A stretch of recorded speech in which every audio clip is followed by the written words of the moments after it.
Thanks, Sophie. Hello there, good evening. Welcome to Look North. On the programme tonight. 2 decades on from 7/7, we hear from a woman from Huddersfield who survived the London bomb attacks. I saw this huge fireball coming towards me, and I remember looking at it and then turning away with my head against it, thinking that's it.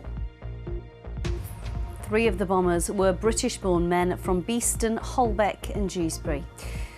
We'll look back at Yorkshire's link to those awful events of 20 years ago and how it affected people right here.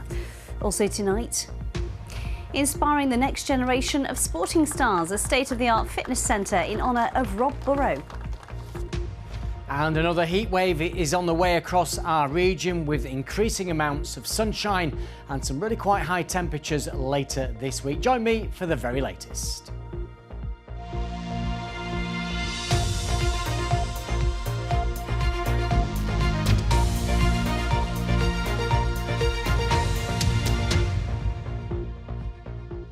Hello there, thanks for joining us.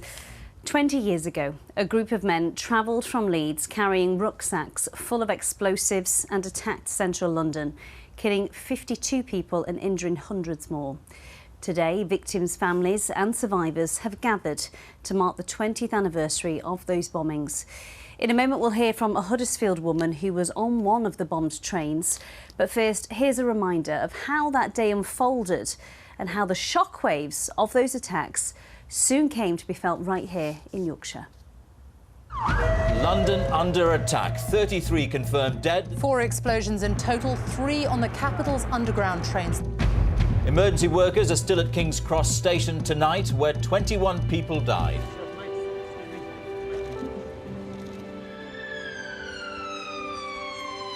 We now can confirm that there are 700 casualties in total, many of whom made their own way to hospital.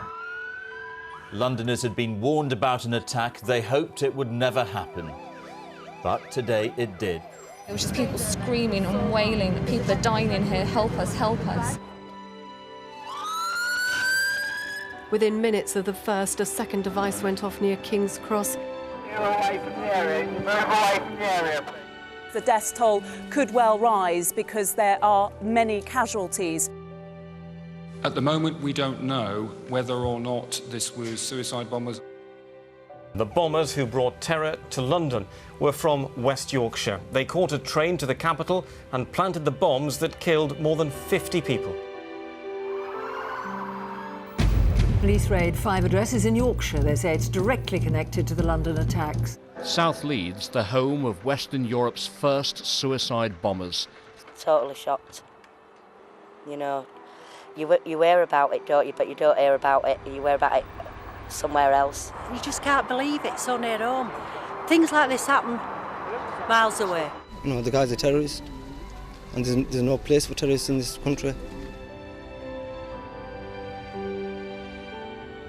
We are united in our resolve to confront and defeat this terrorism that is not an attack on one nation, but on all nations and on civilized people everywhere.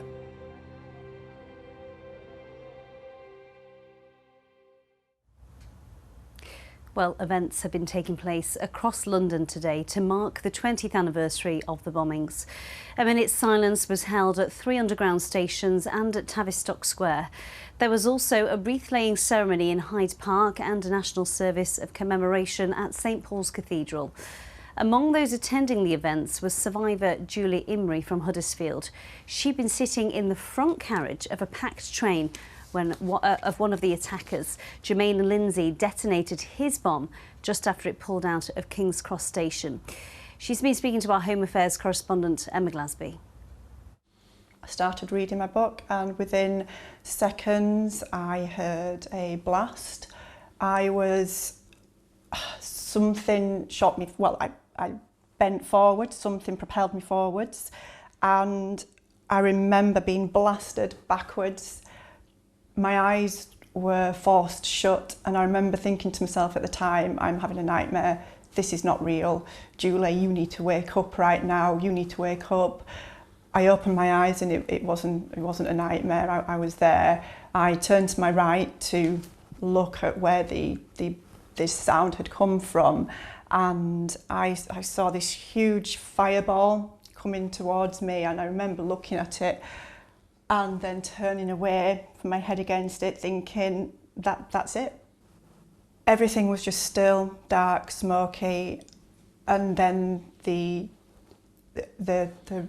moans and the really quiet noises started at first and then grew louder.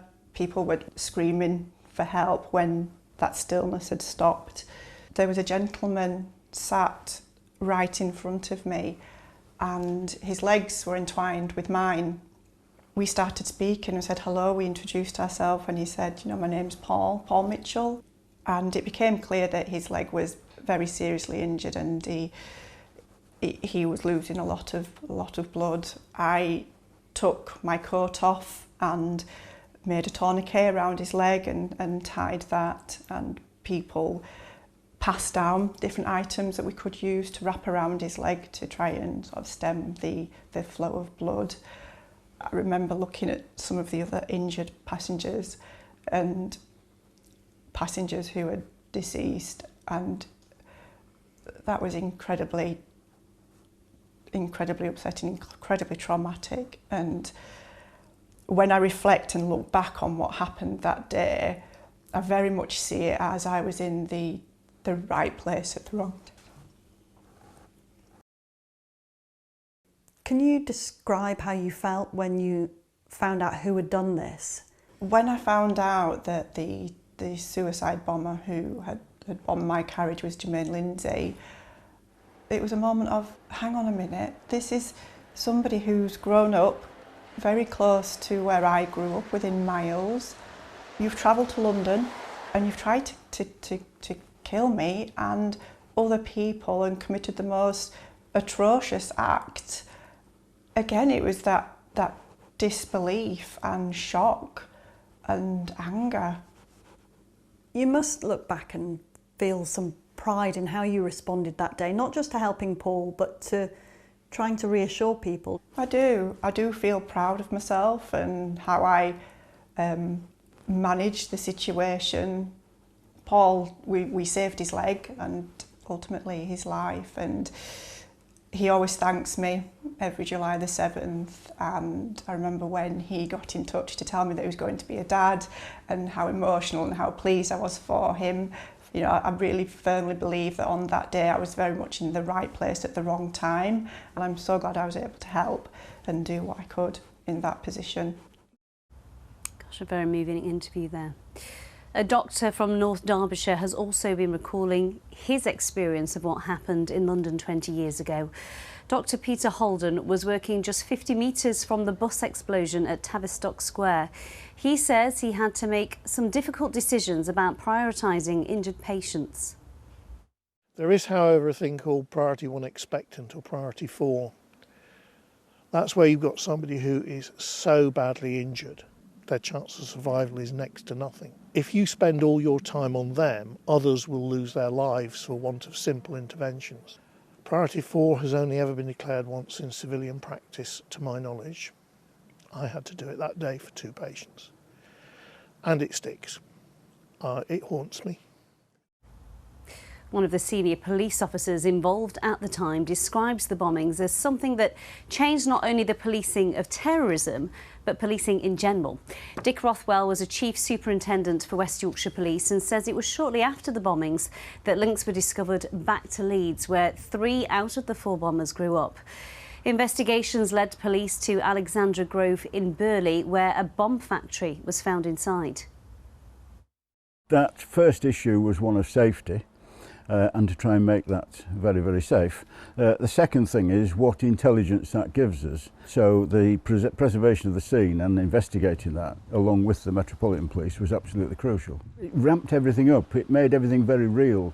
When we had 9/11, it was very much over the ocean. This is something that's come not just to mainland Britain, but it's also something that's very close to home, and the origins of it are very close to home. All 4 of the bombers were under the age of 30 and 3 of them had been born here in the UK. The ringleader, Mohammed Sadiq Khan, had moved to Dewsbury, but he, Shenzad Tanweer and Hasib Hussain grew up in the Beeston and the Holbeck areas of Leeds. Our reporter Sabia Pervez joins us now from Beeston, where she's been speaking to people in the run-up to today's anniversary. Sabia. I'm in Crossflots Park in Beeston because in the aftermath of 7/7, this space was used to bring communities together, to heal and to tackle division. Now, community activists and youth workers felt that this was particularly important because 2 of the suicide bombers came from this area and the 3rd from nearby Holbeck. And the Muslim community in Beeston were plunged into the spotlight as they came face to face with the reality that some of the young men they knew were now responsible for these heinous crimes, and they were left asking the same questions as everyone else. Why? After 7/7, I used to bring young people here to the park to do loads of communication work. Fahad Khan was 18 when the bombs erupted across London 20 years ago. He was living in Hare Hills in Leeds at the time and recalls the moment he found out the extremist responsible grew up in the same city as him. When I found out that they were from Leeds, it was just a huge blow.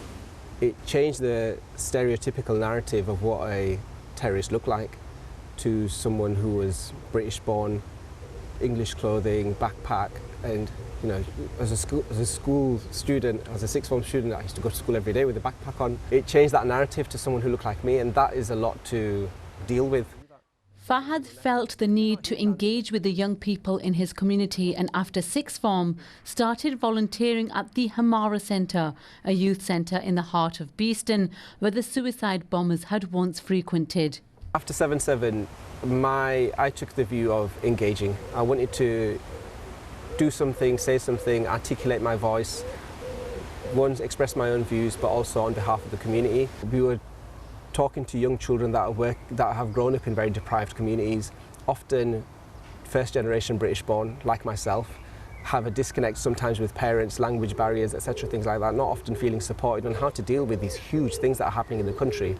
Whilst the Muslim community here in Beeston and across the country were coming to terms with the horror that had unfolded and the urgency required to tackle extremism within their own fold, the UK government was also racing to restore safety to the streets and eradicate terrorism. If you want to defeat this extremism, you've got to defeat its ideas. And that has to be done, yes, by government, but it also has to be done by mobilising that moderate majority within the Muslim community to go into the community and take these people head on. Yahya Burt was one of those people from the community the government at the time called upon. My hope was that we would be able to create a set of policies that would have real buy-in from the Muslim community to tackle this problem. Unfortunately, we never really achieved that consensus with the government. The Muslim community wanted to take a more kind of pastoral approach where we dealt with youth issues seriously and to get support for that, whereas the government wanted a combative approach to take on extremist elements. And that wasn't something that the Muslim community was equipped to do. Given that the suicide bombers had filmed pre-recorded videos citing foreign policy and wars being their motive, Yahya felt it was imperative this was discussed, but he says the government weren't prepared to have that conversation. Muslim political critique of certain foreign policy issues was being stigmatised and seen as part of the problem, whereas me and many others in my generation, we saw that as crucial to getting to the bottom of the problem. A broad counter-extremism strategy was developed by the government, and within it was a strand called Prevent. Its aim was to stop people from becoming terrorists. It was supposed to be an upstream policy which would be done with Muslim communities, but it eventually became a policy that was done to Muslim communities. It wasn't about a battle of ideas, it became more about policing communities, and therefore it became a toxic brand. Mobeen Hussain understands the criticisms, but also appreciates the impact the government's counter-extremism strategy has. I think there is an element of the government's initiatives over the years that was toxic. I think there was an element where it did police individuals, but that doesn't take away from the fact that we actually did do some positive work, that we worked together with communities and there was de-radicalisation. We needed a strategy to counter extremism because we had 7/7 and we had acts of extremism and terrorism in this country. Back in Beeston, Fahad also agrees that a lot has changed since those deadly attacks 2 decades ago. I think you've had 20 years of more and more Muslims going to school, through education, through university, being more confident, more articulate, and being able to express their views and their concerns in a way that is actually befitting of the community and the society that we have and the tools that we have in which we can use our voice in this country through democracy. And Leeds as a city is very resilient. I think Leeds has moved on and does not sit under the shadow of 7/7 anymore. The city has moved on, but the threat of radicalisation remains. Over 20 years, terrorism has evolved, and communities across the country continue to fight the threat of violence that comes from within. Sabia Pervez, BBC Look North. Well, earlier I spoke with Paul Rogers, a professor of peace studies at Bradford University. I asked him how he'd seen extreme acts of violence such as 7/7 change over the last 2 decades. Well, if we're talking about Britain, we've got away with relatively little compared to some other countries. There's been a move, I would have to say, towards the far right, particularly among younger people. I think we're seeing more occasions when there's almost a cohort of people who are relatively disenfranchised, who see it. They're more on the margins, and as a result, they're easily picked up by others who want to play it in a much more political way. And I think we've seen this with some of the attacks recently, if you go back to Rotherham last year. That's the overall change. I think in addition to that, what you're seeing is the way in which the social media can be manipulated by relatively small but determined groups to bring people along. And the social media is so pervasive, I would say, that is one of the reasons why these things can catch on. Relatively speaking, there's probably less concern about extreme movements within the Muslim community. It's really changed much more towards the far right of young, disenchanted people led on by others. And how do you tackle those people? How do you get to them? Well, I think this is the issue with any kind of sort of violent movement. You have to go beyond what is happening. You can try and arrest them, you can catch them and the rest, but you've got to go to the underlying problems of why they're even generating these ideas. To use a very crude word, it's lidism. You keep the lid on things and try and keep things quiet rather than going underneath and see what the causes of the heat.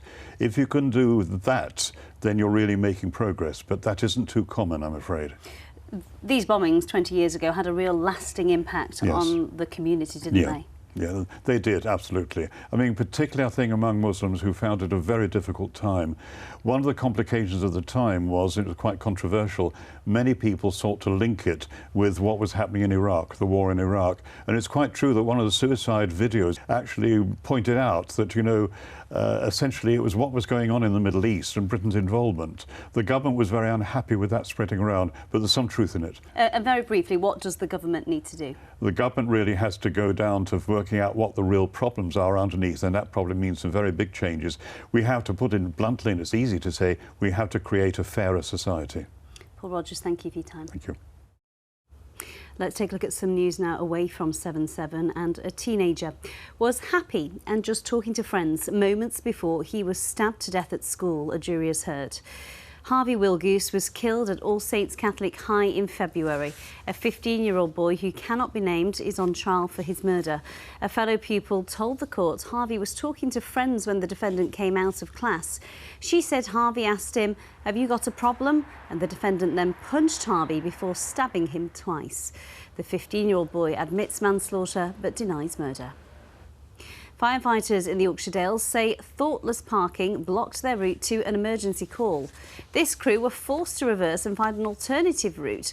While on their way to a fire in Upper Settle, police were called to deal with the parking. North Yorkshire Fire Service said every second counts in an emergency. Organisers of the Great Yorkshire Show say the event is now sold out. 140,000 visitors are expected to attend the show in Harrogate, which starts tomorrow.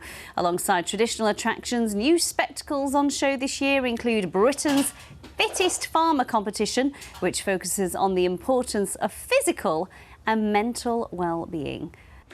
Now, 18-year-old Leo Atang was already being talked up as the next Anthony Joshua before his debut pro fight at the weekend, and now he's backed up the hype with a win. Atang, who's from York, won against Bulgaria's Milen Parnov at the Manchester Arena in the first round. He's been taken on by boxing promoter Eddie Hearn, who reckons he'll be heavyweight champion of the world one day. Leo himself, though, is keeping humble. It was nice to get the debut out the way, nice little knockout, but boom, like, we keep going. I'll have a few days off and I'll be straight back in the gym, working on them things I could have worked on and done better in the fight, you know. I'm not one to get hung up on wins and stuff like that. I want to get straight back in, improve as much as I can and climb the ladder to the top.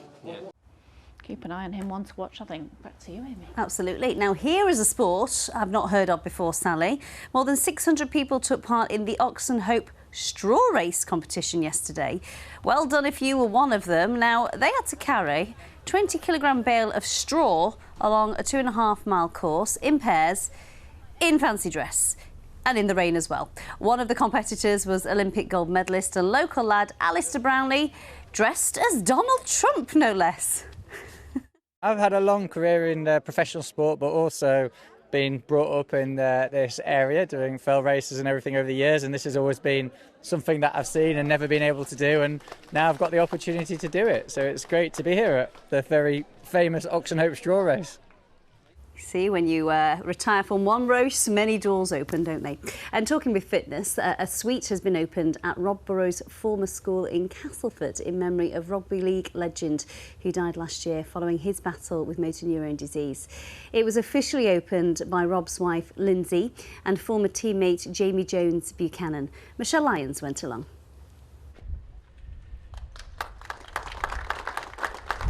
A proud day for the Burrow family.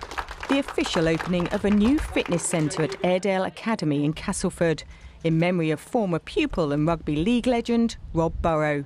It's hoped the centre will inspire more young people to follow their dreams and achieve their goals. We wanted to create a legacy of who and what Rob Burrow was.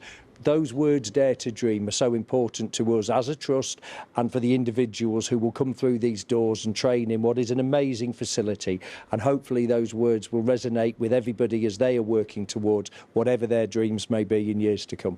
Who's English but not young, but he's still ducking and darting like the best of them. And what better day to open the centre than the 7th of July, a number which has become synonymous with Rob Burrow, who lost his life to motor neurone disease just over a year ago.